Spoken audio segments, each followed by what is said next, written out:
మరి ఆలస్యం చేయకుండా మా మెగాస్టార్ గారికి మైక్ని హ్యాండ్ ఓవర్ చేసేస్తున్నాము. చిరంజీవి గారు. Right, thank you.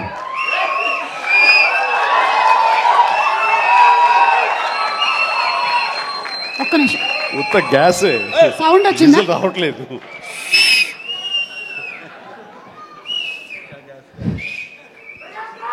చాలా సరదాగా జరుగుతున్న ఈ వేడుకలో పాలు పంచుకున్నందుకు చాలా ఆనందంగా ఉంది. విచ్చేసిన ఆహ్వానితులకు, మీడియా మిత్రులకు, ఇతర కళాభిమానులకు, అలాగే బ్రహ్మ ఆనందం చిత్ర యూనిట్ సభ్యులకు, నటీనటులకు అందరికీ నమస్కారం. సుమాయిట్రా ఇక్కడే ఉన్నానండి సార్. సార్ లండన్ పేమెంట్ పంపలేదే అంటే ఈరోజు మొన్నడు లైలా కూడా పంపలేదు. ఇద్దరి మధ్య అండర్స్టాండింగ్ అండి. తనకు వెళ్ళే చోట నా గురించి చెప్పుద్ది, నేను వెళ్ళే చోట తన గురించి చెప్తాము. ఆ రకంగా ఒకళ్ళు కోఆపరేట్ చేసుకుంటూ వచ్చి మొత్తంలో పంచుకుంటాం. అది వేరే విషయం.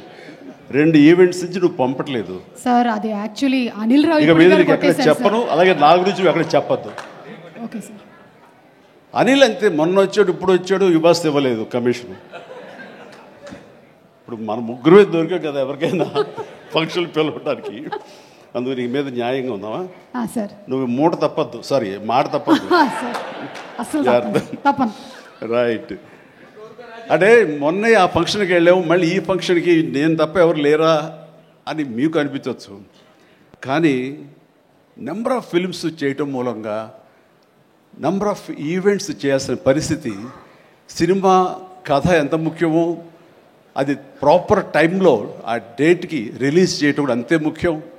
మంచి థియేటర్లో రిలీజ్ చేయటం అంతకంటే ముఖ్యం. అన్నిటికీ మించి సినిమాని ప్రమోట్ చేయటం, ప్రేక్షకుల గుండెల్లోకి తీసుకువెళ్ళటం, వాళ్ళ మైండ్లో ఈ సినిమా గురించి చెప్పడం అది చాలా చాలా ప్రధానమైపోయింది. ఈ మధ్యకాలంలో అత్యంత అద్భుతంగా ప్రమోషన్ చేసింది అనిల్ రావిపూడి. సంక్రాంతికి వస్తున్నాం, ఎంత బాగా చేశారంటే ఎక్కడ చూస్తే సరే వాళ్ళే కనపడుతున్నారు. ఎక్కడ చూస్తే ఇంత బాగా చేస్తున్నారు, ఇంత సరదాగా చేస్తారు. వెంకటేష్ కూడా చాలా బాగా రియాక్ట్ అవుతున్నారు స్టేజ్ మీద. ఈ సినిమాకి వెళ్ళాలనే ఫీలింగ్ కలిగింది. అది ఎంతో హెల్ప్ అయ్యింది. సో ప్రమోషన్స్ అనేది అంత ఇంపార్టెంట్. ఈ సినిమాకి వచ్చేసరికి రాజా రవీంద్ర నాకు చెప్పేది ఏంటంటే, అనే మన బ్రహ్మానందం గారి అబ్బాయి సినిమా ఉంది. విన్నాను, ఏదో బ్రహ్మ ఆనందం అని. అది ఎప్పుడు రిలీజు ఇదే. కానీ తను 2-3 హీరోల కోసం ట్రై చేశారు.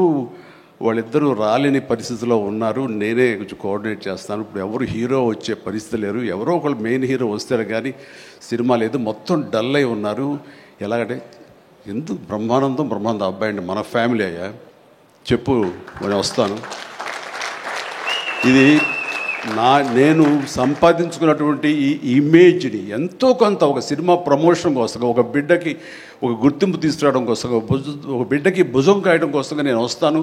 బ్రహ్మానందం ఎందుకంత మొహన పడతాడు, ఫోన్ తీ అని ఇందాక ఆయన చెప్పినట్లుగానే ఫోన్ తీసి బ్రహ్మానందం నేను వస్తున్నాను అని ఏదో మాట్లాడబడి నేను వస్తున్నాను, దట్స్ ఇట్. ఇంకా నాకు టైం లేదు, ఏదో మనుషులు ఎదురుగా ఉన్నారు, తర్వాత మాట్లాడి ఫోన్ పెట్టి మళ్ళీ ఇప్పుడు స్టేజ్ మీద ఇప్పుడు మాట్లాడటం అంటే ఇదేదో గొప్పగానో లేకపోతే ఇంకోడో కాదు. మరి ఎక్కడ చూస్తే చిరంజీవి వస్తున్నాడు, టూ మచ్ ఆఫ్ ఎక్స్పోజర్ అంటే అనుకోని నాకేం పర్వాలేదు. నా ఇమేజ్, నా మాటకి నమ్మి కొంతమంది సినిమా బాగుంటే చెప్తాడు, ఈ సినిమాను చూడమని చెప్తున్నాడు అని ప్రేక్షకుల్లో ఆ గుడ్ విల్ ఉంది. కాబట్టి ఆ గుడ్ విల్ని, ఆ ఇమేజ్ని వాడి ఒక సినిమాకి, ఒక బిడ్డకి అది భవిష్యత్తుకు ఉపయోగపడుతుంది అనుకుంటే కనుక ఖచ్చితంగా నేను దాన్ని వెచ్చిస్తాను, దాన్ని స్పెండ్ చేస్తాను, దాన్ని ఖర్చు పెడతాను. చాలామంది ఏంటంటే టూ మచ్ ఆఫ్ ఎక్స్పోజర్ నీ గ్లామర్ని తగ్గించేస్తుంది. గ్లామర్ అనేది గుప్పిట్లో ఉన్నంత వరకే, తెలిస్తే ఏముంది అని అంటే తెరుస్తాను. గ్లామర్ అనేది పోయే గ్లామర్ కాదు, ఇది గుండెల్లో ఉండే అభిమానం అంత తేలిగా తరగదు. 47-48 సంవత్సరాలుగా ఏర్పడినటువంటి ఇది కాంక్రీట్ అయిపోయింది వాళ్ళ గుండెల్లో. కాబట్టి ఎవరు ఎంత తవ్వుకుందామన్నా సరే దాని ఫ్లేవరే వెళ్తుంది తప్ప అసలు మెటీరియల్ వెళ్ళదు గుండెల్లో నుంచి.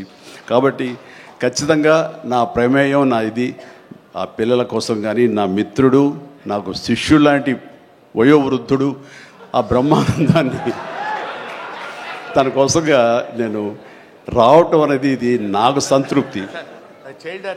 ఎవరి అబ్బాయి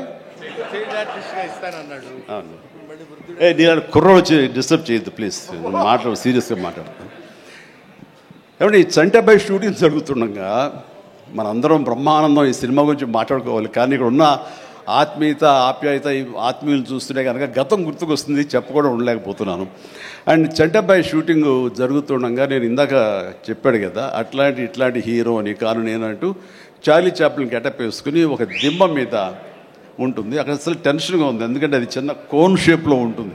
అక్కడ నిలబడి డ్యాన్స్ చేస్తున్నాను, జంజాల్ గారు చూస్తున్నారు. ఎవడో ఒకడు ఇక్కడ ఉండి ఎర్రిమోహం వేసుకుని విజిల్ వేసేసి అన్నాడు. చాలా డిస్టర్బెన్స్ కనిపిస్తుంది ఎదురుగా ఉండి. ఎవరది పంపించండి అన్నాడు. వెళ్ళి బ్రహ్మానందం జంజాల్ గారు వెనక్కి వచ్చావయ్యా అని వెళ్ళాడు. సరే ఏమనుకున్నా అయిపోయింది, షార్ట్ అయిపోయింది. సరే ఎవరో కాదండి అత్తిలో లెక్చర్గా పనిచేస్తున్నాడు, పేరు బ్రహ్మానందం అని. ఓ అట్లాగా, సారీ అండి నేను ఎవడో అనుకున్నానంటే. లేదండి మీరు అభిమాని అండి, మీరంటే చాలా ఇష్టం, అందులో లైవ్లో మీరు డ్యాన్స్ చేస్తుంటే వాడు థ్రిల్ అయిపోయి విజిల్ వేసేసాడు, వాడు తెలీదు డిస్టర్బ్ చేయకూడదు అని సంగతి అంటే సరే. అండ్ మంచి మిమిక్ అండి, బాగా మిమిక్రీ చేస్తాడు. అందరికీ అలా అయితే సాయంత్రం కూర్చోబెట్టుకుందాం అని చెప్పేసి సాయంత్రం మా రూమ్లో కూర్చోబెట్టుకుంటే చాలా రకాల మిమిక్స్ చేశాడు, చాలా రకాలైనటువంటి స్కిట్స్ చేశాడు. నాకు ఆశ్చర్యం వేస్తుంది, ఇంత టాలెంట్ ఉంటుందా, ఎంత బ్రహ్మాండంగా కడుపు నవ్వించాడు అనమాట. అక్కడి నుంచి ప్రతిరోజు ఈవినింగ్ అయ్యేసరికి తనతో కూర్చోవడం నాకు అలవాటు అయిపోయింది. మరి ఇందులో వేషం లేదా అంటే అదేనండి అడుగుతున్నాడు, ఇంత వేషం ఇవ్వాలని. ఏదో చిన్న క్యారెక్టర్ ఏదో ఇచ్చాను నేను, అది ఇంకా సినిమా రిలీజ్ అయ్యే పరిస్థితి లేదు. అండ్ ఇక్కడే షూటింగ్ దగ్గర జరుగుతుంది కదా రా అని పిలిచారంటే మనకు సరదాగా కాసేపు టైం స్పెండ్ చేయొచ్చు. కానీ ఒక క్యారెక్టర్ ఇవ్వండి అంటే ఇస్తాను సార్, ఒక రన్నింగ్ క్యారెక్టర్ ఉంది సినిమా అంతా, అది ఇస్తాను అన్న. ఆశ్చర్యపోయాడు, నాకు రన్నింగ్ క్యారెక్టర్ ఈ సినిమా ఓ అనుకున్నాడు. అది సరిగ్గా నేను కూడా నమ్మాను, రన్నింగ్ క్యారెక్టర్. ఆయన చాలా చతురుడు జంజాల గారు. సో షార్ట్ పెట్టారు. ఫోర్గ్రౌండ్లో రామకృష్ణ బీచ్కి యువతల వైపు, రామకృష్ణ బీచ్ ఒక 400-500 యార్డ్స్ దూరంలో ఉంటుంది. సముద్రం ఒడ్డు, దాని తర్వాత రోడ్డు తర్వాత యువతల బిల్డింగ్లో మేము. సో నేను ఇంకో క్యారెక్టర్ మాట్లాడుకుంటుంటాం. ఆ మనిషికి ఎర్రటి చొక్కా వేశారండి, ఎరుపు చొక్కా. దూరంగా వెళ్ళండి బ్రహ్మానందం గారు, మీరు వెళ్ళి పరిగెత్తుకుంటూ రెండు యాక్షన్ చెప్పిన తర్వాత ఇక్కడికి ఆగండి అని ఏదో మార్క్ వేశారు. అక్కడికి వచ్చి అమ్మయ్య అని ఏదో డైలాగ్ చెప్పండి అన్నారు. అలాగే సార్ యాక్షన్ అన్నారు. బ్రహ్మానందం పరిగెత్తుకుంటూ వస్తున్నాడు. ఈలోగా మేము చేసిన సీన్ మేము చేసిన తర్వాత కట్ సార్ వెళ్ళిపోదాం అన్నారు. అది ఇంకా వస్తూనే ఉన్నాడు. మేము కెమెరా తీసుకుని వెళ్ళిపోయాం. అక్కడికి వచ్చి ఆగిన తర్వాత ఎవరు లేరు అక్కడ. ఇలా చూస్తాడు ఎరుజుపులు. సార్ అదేంటి సార్, నన్ను రమ్మన్నారు, అంత వెళ్ళిపోయారండి సార్. రన్నింగ్ క్యారెక్టర్ అయ్యా ఇది అయిపోయిందిగా అన్నాడు. రన్నింగ్ క్యారెక్టర్ ఇదే సార్, సినిమా అంతా రన్ ఉంటుందేమో అనుకోండి, అంటే త్రౌట్ క్యారెక్టర్ రన్నింగ్ క్యారెక్టర్ అంటాం. అది అనుకున్నాను సార్ అని ఆ చొక్కా రంగు ఏ వేశారో మొహంలో అదే కనిపించింది, ఆ ఎరుపుదనం. ఆయన బహుశా ఆయన మొహం ఎరుపు చేయడం కోసం తెలీదు, ఆ ఎరుపుదనం కోసం ఎర్ర చొక్క వేశారు. అట్లాగా అది మొదలు అక్కడి నుంచి ప్రతిరోజు అతను ఏడిపించడం, మేము సరదాగా రిక్రియేట్ అవ్వడం, రిక్రియేషన్ అతను మాకు. అలా అయిన తర్వాత షెడ్యూల్ అయిపోయిన తర్వాత నాకు అనిపించిందండి, అది ఇక్కడ చెప్పాల్సింది, ఇంత టాలెంట్ ఉన్న మనుషులు ఇట్లాగే ఉండిపోతే ఇక్కడే అణగారిపోతారు, ఇక్కడే కనుమరుగైపోతారు. ఇది చెన్నై తీసుకెళ్తే దెన్ మెడ్రాస్ తీసుకెళ్తే మనతో పాటు ఉంచుకుంటే మనకున్న పరిచయాలకు అందరితో పరిచయం చేస్తే ఇలాంటి టాలెంట్ ఇంత కొత్తదనంగా కామెడీ చేస్తూ అలరిస్తుంటే ఇలాంటి వాళ్ళకి జస్ట్ భుజం చేయూతను అందిస్తే, భుజం కాస్తే కనుక వీళ్ళకి ఎక్కడికో వెళ్ళిపోతారు కదా. ఆ పని ఎందుకు చేయకూడదు, ఎందుకో స్ఫురణకు వచ్చింది. అండ్ జంజాల్ గారు ఇచ్చేవరే, కానీ ఆయనకి లిమిటేషన్స్ ఉంటాయి. బట్ నాకున్న పరిచయాల దృష్ట్యా బ్రహ్మానందం నువ్వు ఎక్కడ వెళ్ళాలి అని, ఇంకా అత్రి వెళ్ళిపోతాను సార్, మళ్ళీ లీవ్ అయిపోతున్నాను. నువ్వు వెళ్ళలేదు, రేపు పొద్దున్న నాతో పాటు మెడ్రాస్ వస్తావు, ఏమవుతుందంటే ఫ్రెండ్కి చెప్పి లీవ్ ఎక్స్టెండ్ చేయిస్తాను సార్ అన్నాడు. రేపు నాతో పాటు ఫ్లైట్ ఎక్కాను సార్, బట్టలు తెచ్చుకోలేదు సార్, మెడ్రాస్లో దొరుకుతాయి లేవయ్యరా అని నా మేకప్ మ్యాన్ బోర్డింగ్ పాస్ ఇతనికి ఇచ్చేసేసి ఆ మేకప్ మ్యాన్ వేరే ఫ్లైట్లోనో లేదా వేరే రోజు రమ్మని చెప్పేసి అదే ఫ్లైట్లో నా పక్కన ఎక్కించుకుని నేను తీసుకురావడం. అతను ఫ్లైటు, ఎయిర్పోర్టు ఇవన్నీ కొత్త. సరిగ్గా ఇప్పుడు మీమ్స్లో మొహం పెడతాడు కదండి, ఎరుపు మొహం పెడతాడు కదా, రెడ్ ఫేస్ పెడతారు కదండి, ఆ రెడ్ ఫేస్ అతనికి త్రోట్ అలా ఫిక్స్ అయిపోయింది. ఆ ఫ్లైట్ ఎక్కడం, ఆ ఎయిర్ హోస్టెస్ చూడటం ఇవన్నీ కలిపి. అండ్ ఆ తర్వాత ఇంటికి తీసుకెళ్ళాను. అసలు ఒక ట్రాన్స్లో ఉన్నాడని నాకు తర్వాత చెప్తాడు. మా వెళ్ళేసరికి ఈడేబడరా బాబు, అసలు ఇంత ఎర్రటి ఫేస్ వేసుకుని వచ్చాడో అని మా తమ్ముళ్ళు ఇద్దరు చూసి వింతగా చూడటం, అన్నయ్య వచ్చి మన డైనింగ్ టేబుల్ మీద వీళ్ళు కూర్చోబెడికి భోజనం పెట్టడం, వాటితో పాటు టైం స్పెండ్ చేయటం, ఇవన్నీ చూస్తుండే వాళ్ళకి అన్నయ్యకి ఎంతో నచ్చితేనే కానీ ఒక మనిషిని ఇలాగా దగ్గర దరిచేరడం అని చెప్పేసి అనుకుంటూ వాళ్ళ ఆ రోజు నుంచి ఎక్కడ ఏ 100th ఫంక్షన్ జరిగినా, ఎక్కడ ఏ ముహూర్తాలు జరిగినా, ఎక్కడ ఏ పార్టీలు జరిగినా సరే బ్రహ్మానందాన్ని వెంట వేసుకుని నేను అందరి దగ్గరికి వెళ్ళటం, అక్కడికి వెళ్ళిన తర్వాత పెద్ద పెద్ద ప్రొడక్షన్ హౌసెస్ నిర్మాతలకు పరిచయం చేయటం, బ్రహ్మాండం చేయవే అదే బిచ్చే అంటే వెంటనే ఆయన చేసేయటం, వాడికి బలి చేస్తున్నాడయ్యా అని అంటాం. అక్కడి నుంచి రావు గోపాలరావు గారు, రామలింగయ్య గారు ఇలాంటి క్యారెక్టర్ యాక్టర్ల దగ్గర ఆ షూటింగ్ ఉంటే అక్కడ చేయించడం, అలాగే కొండవీటి రాజా ఇలాంటి 100th ఫంక్షన్ జరుగుతుంటే కనుక రాఘవేంద్ర గారు, దేవి ప్రసాద్ గారు ఇలాంటి వాళ్ళ దగ్గర తను చేయించడం, ఇట్లాగా తనకి నేను అంబాసిడర్ని, తనకి ఏజెంట్ని అయ్యి తనకి టాలెంట్ని అందరికీ తెలిసేలాగా ఆ ప్రయత్నం చేశాను. ఎందుకంటే అంత టాలెంటెడ్, అంత పొటెన్షియాలిటీ ఉన్న వ్యక్తి వెళ్ళిపోకూడదు. ఈ రోజున ఎంతోమంది అలాంటి ఊపు లేక, అలాంటి ఉత్సాహం లేక, అలాంటి ప్రోత్సాహం లేక, అలా చేయూతించేవాళ్ళు లేక, ఎంకరేజ్ చేసేవాళ్ళు లేక ఎంతోమంది అణగారిపోయి ఉంటుంటారు మహానటులు. బట్ బ్రహ్మానందాన్ని అలా కాదని తీసుకొచ్చి చేసినందుకు ఇప్పటికీ మా ఇద్దరి మధ్య సత్సంబంధం ఉంది, ఆ ప్రేమానురాగాలు ఉన్నాయి, ఆ గురు శిష్యుల అనుబంధం ఉంది. అండ్ అది ఈ రోజున ఇలాంటి గొప్ప ఫీల్డ్లో, ఇంత అద్భుతమైన ఫీల్డ్లో ఇంతగా రాణించి బ్రహ్మానందం అంటే ఒక ఎన్ని రకాల అవార్డులు, Guinness book awards, Padma awards, ఇంకా ఒకటేంటండి ఎన్నెన్నో. ఒకసారి వాళ్ళ ఇంటికి వెళ్తే కనుక ఇంత పెద్ద హాల్ నిండా తనకు వచ్చేటువంటి మెమెంటోస్తో నింపేశాడు. అంటే ఎంత తన చరిత్ర అంతా కనపడుతుంది ఆ రూమ్లో. నాకు ఆశ్చర్యం వేసింది, అద్భుతం అనిపించింది. అలాంటి బ్రహ్మానందం ఇలాంటి ఫీల్డ్లో తన బిడ్డలను కూడా తీసుకురావాలి అంటూ ఈ రోజున రాజా గౌతమ్ 2-3 సినిమాలు చేసినా సరే అవి అంతంతగా అలరించినా సరే, బట్ ఈ సినిమా మళ్ళీ మనకు ప్రయత్నం చేస్తున్నప్పుడు బ్రహ్మానందంతో పాటు మరొక ఇంట్లో వ్యక్తిగా దానికి రావాలి, ఈ సభకు రావాలి, దీనికి 10 మందికి తెలిసొచ్చేలాగా నా వంతు ప్రయత్నం చేయాలి అని. ఆ తర్వాత దీని డైరెక్టర్ నిఖిల్, యంగ్స్టర్స్, ఈ యంగ్స్టర్స్ యొక్క థాట్స్ చాలా ఫ్రెష్గా ఉంటాయి. ఇలాంటి ఫ్రెష్ థాట్స్, ఇలా మోడర్న్ టేకింగ్ తోటి వాళ్ళు ఖచ్చితంగా జనం పల్స్ బాగా తెలిసిన వాళ్ళు కాబట్టి వాళ్ళు తీయాల్సిన విధంగా ఇది అద్భుతంగా తీస్తారని, సరిగ్గా February 14th ఈ సినిమా వస్తుంది, అలరిస్తున్న ప్రగాఢమైన నమ్మకం నాకుంది. కాబట్టి ఈ సినిమాని డైరెక్ట్ చేసినటువంటి నిఖిల్కి, అలాగే రాహుల్కి నిర్మాతకి, అండ్ మిగతా సభ్యులందరూ ఎవరైతే ఉన్నారో టెక్నీషియన్స్, మన సార్ పేరున మ్యూజిక్ డైరెక్టరు శాండిలియా గారికి, అండ్ వీళ్ళందరికీ నేను మనస్ఫూర్తి అభినందన తెలియజేస్తాను. ఇక నాకు ఇష్టమైన నటుల్లో మళ్ళీ మన రఘుబాబు, తర్వాత వెన్నెల కిషోర్ గారు, మన రాజీవ్, అండ్ వీళ్ళు ఇందులో ఈ సినిమాలు ఉండటం అనేది మామూలు సినిమా కాదు, చాలా పెద్ద సినిమా అన్న భావం కలిగింది. అండ్ ఖచ్చితంగా వాళ్ళందరి సపోర్టు ఈ సినిమా ఒక నిండుదనాన్ని తీసుకొచ్చిందని నేను భావిస్తున్నాను. అండ్ ఇంతమంది ఉంటే కనుక ఖచ్చితంగా ఈ సినిమాకి వెళ్ళాలి అనే భావం కూడా ప్రతి ప్రేక్షకుడికి కలుగుతుంది. దానికి అంత సపోర్ట్ చేసి ఆడియన్స్ని థియేటర్కి రాబట్టేంత కెపాసిటీ ఉన్నటువంటి అద్భుతమైన నటులు రాజీవ్ కానీ, మన బ్రహ్మానందం, మన రఘు కానివ్వండి, అలాగే వెన్నెల కిషోర్. సో వీళ్ళందరూ ఉండటం అనేది చూస్తుంటే అత్యద్భుతం. అలాగే ఇంకా అమ్మాయిల పేర్లు మర్చిపోతానని రాసుకున్నాను.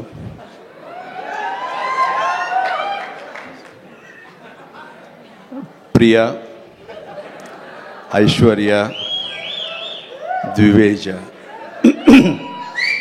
ముగ్గురు బాగున్నారమ్మా.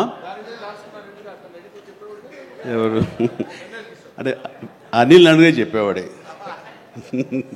సో మీరందరూ కూడా ఇందులో చక్కగా చేస్తుంటారని అనుకుంటున్నాను. And all the very best అమ్మా, గాడ్ బ్లెస్. అండ్ మరొకసారి ఇలాంటి చిత్రాల్ని ఆదరించండి, అండ్ ఇలాంటి వాళ్ళని ఆశీస్సులు అందజేయండి. వీళ్ళకి అద్భుతమైన భవిష్యత్తు మీరే ఇవ్వాలని ప్రేక్షకులకి నేను తెలియజేసుకుంటూ, ఇలాంటి వేడుకలో పాలు పంచుకోవడానికి నాకు అవకాశం ఇచ్చినటువంటి బ్రహ్మానందంకి మరీ అంటే బ్రహ్మానందం ఇస్ ఎవరో కాదు, నా ఆల్టర్ ఈగో, నా సోల్మేట్. బ్రహ్మానందాన్ని విపరీతంగా ప్రేమించిన సందర్భాలు ఉన్నాయి, విపరీతంగా ఏడ్పించిన సందర్భాలు ఉన్నాయి, విపరీతంగా కోప్పడిన సందర్భాలు ఉన్నాయి. ఏది జరిగినా సరే ఒక ఫాదర్ లాంటి వాడు, తనకంటే నేను చిన్నవాడినైనా సరే నన్ను ఎప్పుడూ పెద్దగా చూస్తుంటాడు. ఆ పెద్దరికంలో అంటే అన్నారు అనేలాగా ఉండేటటువంటి గొప్ప వెల్కమింగ్ నేచర్ నన్ను మనసులో అంతగా పెట్టుకున్నాడు. కాబట్టి నాకు ఆ స్వతంత్రం ఉంది. ఆ స్వతంత్రం ఈ రోజున ఈ యూనిట్లో ఎవ్వరు నన్ను పిలవకపోయినా ఆహ్వానించకపోయినా సరే నేనే వస్తానని స్వయంగా నేను ఫోన్ చేసి వచ్చేంత ప్రేమ నాకు కలిగించాడు, కనబరిచాడు. అలాంటి బ్రహ్మానందం మన ఈ ప్రేమ కలకాలం ఇలాగే కొనసాగాలి. అండ్ ఈ సినిమా February 4th ప్లీజ్ దయచేసి 14th అత్యద్భుతంగా ఆడుతుంది. నీకు పుత్రోత్సాహం కలుగుతుంది, నువ్వు చక్కగా గర్విస్తావు. నేను ఏ రకంగా అయితే పుత్రోత్సాహాన్ని అనుభవిస్తున్నానో అంతకంతగా నువ్వు అనుభవిస్తావు కోరుకుంటున్నాను ప్లీజ్. ఎందుకంటే మనం ఎంత సంపాదించాం, బ్యాంక్స్లో ఎన్ని కోట్లు డిపాజిట్ చేసుకున్నాము, ఇక్కడ ల్యాండ్ బ్యాంక్ ఎంత మనం చేసుకున్నాము, అది కాదు మనకు సంతోషాన్ని ఇచ్చేది. మన బిడ్డలు అభివృద్ధిలోకి వచ్చి వాళ్ళు చక్కగా ఫ్లరిష్ అయితే అది ఇచ్చేటటువంటి గొప్ప సంపద, ఆనందం, సంతృప్తి అది అంతా ఇంత కాదు. మనం ఎన్ని సంపాదించి బిడ్డలు సరైన మార్గంలో లేకపోతే ఎంతగా కృంగిపోతాం కూడా మనం ఊహించుకోవచ్చు. ఇప్పుడు అలాంటి పరిస్థితి రాకుండా బిడ్డలు ముందు అసలు బుద్ధులు బంగారం, నీ బిడ్డలు ఇద్దరి అది నాకు తెలుసు. బట్ వాళ్ళ భవిష్యత్తు కూడా బంగారంగా ఉంటుందని మనస్ఫూర్తిగా నేను ఆశిస్తాను. భగవంతుని ఆంజనేయ స్వామి నేను కోరుతున్నాను. ఇక కొసమెరుపు ఇక్కడ అనిల్ బాబు నాన్న గాడ్ బ్లెస్ యువరా. అండ్ అనిల్ రావుపూడి సినిమా అన్న దగ్గర నుంచి, అతను చెప్పిన లైన్ దగ్గర నుంచి నాకు కొత్త ఉత్సాహం వచ్చేస్తుంది. ఎప్పుడప్పుడు సెట్లకి వెళ్తాం, ఎప్పుడు కామెడీ చేద్దామని. అంటే ఈ మధ్య పొలిటికల్గా వెళ్ళినప్పుడండి, పాలిటిక్స్లో ఉన్నప్పుడు ప్రతిరోజు స్ట్రెస్ఫుల్ అండ్ ఎంతో సరదాగా ఉత్సాహంగా ఉండేవాడు నేను సినిమాల్లో ఉండగా. అక్కడికి వెళ్ళిన తర్వాత ప్రతిదీ స్ట్రెస్సే. అన్నవాడిని అననేవాడిని కూడా తిట్టాలి, ఏం తిట్టాలి తిట్లు రాసుకుంటూ మొత్తం స్ట్రెస్ఫుల్గా ఉండేది. కొన్నాళ్ళు పోయిన తర్వాత మా ఆవిడ అడిగింది, ఏంటండి మీరు దేనికి స్పందించట్లేదు, దేనికి పెద్ద నవ్వటం లేదు, ఏమైంది? ఏమో నాలో హాస్య గ్రంథులు దొబ్బేసాయేమో అన్న ఫీలింగ్ నాకు వచ్చింది ఈ పొలిటికల్గా. అందుకని మళ్ళీ 150 సినిమా తర్వాత ఎక్కడో కొంచెం నిద్ర లేచి నవ్వడం మొదలుపెట్టి ఈ సినిమాతోటి నాలో ఉన్న హాస్య గ్రంథులు మళ్ళీ తిరిగి హాస్యం తారాస్థాయికి వెళ్తుందని ఆశిస్తున్నాను. అండ్ కూర్చున్నప్పుడల్లా అతని ఎనర్జీ అంత ఇంత కాదు. ఆ చెప్తుంటే నాకు వచ్చేస్తుంది అనమాట. అతను ఏదో చెప్తుంటే నేను ఇంకొకటిదే చెప్పేస్తాను. అట్లా ఇద్దరం ఒకళ్ళు కంట్రిబ్యూట్ చేసుకుంటూ ఇలాంటి యంగ్ డైరెక్టర్ దగ్గర చేయటం మూలంగా నేను మళ్ళీ కొత్తగా ఆవిష్కరించుకున్నట్లు ఉంటుంది. అండ్ అన్నాను, మన వైన్ ఓల్డ్ వైనే, బట్ న్యూ బాటిల్ అది నువ్వు. కాబట్టి మన కాంబినేషన్ డెఫినెట్గా మళ్ళీ కొడతామంటే సందేహం లేదు, నాకు ఏ డౌట్ లేదు. ఖచ్చితంగా కొడతాం అండ్ ఖచ్చితంగా ఉంటాడు. అండ్ చాలా సంతోషం. ఎవరో చెప్తున్నారు ఉంటారు సార్, ఖచ్చితంగా చైల్డ్ క్యారెక్టర్ ఏంటి? చాలా సంతోషం అండి, చాలా కాలాతీతం అయింది అండ్ చాలా సంతోషంగా ఉంది. అండ్ మరొకసారి యూనిట్ సభ్యులు ప్రతి ఒక్కరికి నాగాశ్విన్ ఇప్పుడే అంటున్నాం. నాగాశ్విన్ అన్నాడు, సార్ సినిమా ఎప్పుడు ఫినిష్ చేస్తావయ్యా అని. సార్ త్వరగా చేసేసేయాలనిపిస్తుంది సార్, టైం వేస్ట్ చేయకండి సార్, వాల్యుబుల్ టైం ఇది, మీరు మంచి ప్రైమ్ యూత్లో ఉన్నారు అండ్ త్వరగా చేసేసేయండి అంటే. అదే సార్ థ్యాంక్ యూ సార్, మీరు అంత ఇదిగా అంటారంటే నేను ఊరికనే అంటలేదు, త్వరగా ఫినిష్ చేసి నాకేదైనా ఉపయోగపడి నా గురించి ఆలోచిస్తాను అని. అంటే ఇలాంటి యంగ్స్టర్స్ చేస్తే కనుక మనం కొత్త ఉత్సాహంగా ఉంటుంది, కొత్తగా మా ఎనర్జీ ఉంటుంది. ఆ ఎనర్జీతోటి మళ్ళీ ప్రేక్షకుల్ని అలరించే సినిమాలు రాగలిగితే కనుక వావ్, అంతకని ఏం కావాల్సినే ఉంది. అంటే ఈ జన్మంతా ఇంకా రాజకీయాలకి దూరంగా ఉంటూ సినిమాలకి అతి దగ్గరగా ఉంటూ హక్కును చేర్చుకుంటూ ఆ కళాన్ని తలుతూ ఉంటారు. అది అంటే చాలామందికి డౌట్లు వస్తున్నాయి, ఏంటి కొంచెం అటు వెళ్తాడా ఏంటి, వాళ్ళకి పెద్ద వాళ్ళందరికీ దగ్గర అవుతున్నాడు, వాళ్ళందరూ దగ్గర చేసుకొని ప్రయత్నం చేస్తున్నారు అంటే కాదు, మరో రకంగా సేవలు అందివ్వడం కోసంగా చేయడమే తప్ప అంతకు మించి పొలిటికల్గా వెళ్ళటం అనేది లేదు. ఆ డౌట్ పెట్టుకోవద్దు my dear friends, media friends. లేదు, పొలిటికల్గా వద్దు. పొలిటికల్గా ముందుకు వెళ్ళటానికి నేను అనుకున్న లక్ష్యాల్ని, నేను అనుకున్న సేవాభావాల్ని, ఆ సేవల్ని చేయడం కోసంగా పవన్ కళ్యాణ్ ఉన్నాడు, ముందుకు వెళ్తున్నాడు. Yes, thank you so much, love you all. Brahmanandam మరొకసారి పెద్ద హిట్ అవుతుంది, అవ్వాలి. దాన్ని మీరందరూ హక్కును చేర్చుకోండి, మీ ఆశీస్సులు ఇవ్వండి. బిడ్డ గౌతమ్కి మంచి భవిష్యత్తు అందివ్వండి. ఆ తండ్రికి పుత్రోత్సాహం మెండుగా పొందే అవకాశాన్ని మీ చేతుల్లో ఉంది. మీ ఆశీస్సుల వలన వస్తుందని ప్రగాఢంగా నమ్ముతూ ముగిస్తున్నాను. Thank you so much. Suma, payment sir Anil గారి అకౌంట్లోకి వేసాను సార్. రాజీవ్, మొత్తం అంతా మీ ఇద్దరు తీసుకున్నారా? నాకు ఇబ్బంది చెప్పండి అయ్యా. Thank you so much Chiranjeevi garu, as usual for your sense of humour. And మీరు చెప్పినట్టుగా ఆ సెన్స్ ఆఫ్ హ్యూమర్కి తగ్గట్టుగా డైరెక్టర్ గారి కాంబినేషన్ అనిల్ గారిది, ఆ కాంబినేషన్ త్వరలోనే చూడాలని మనస్ఫూర్తిగా ఆశిస్తున్నాము. అండ్ దీప్తి నృత్యాలయ నుంచి స్టూడెంట్స్ ఒక్కసారి ఒక పిక్చర్ చిరంజీవి గారితో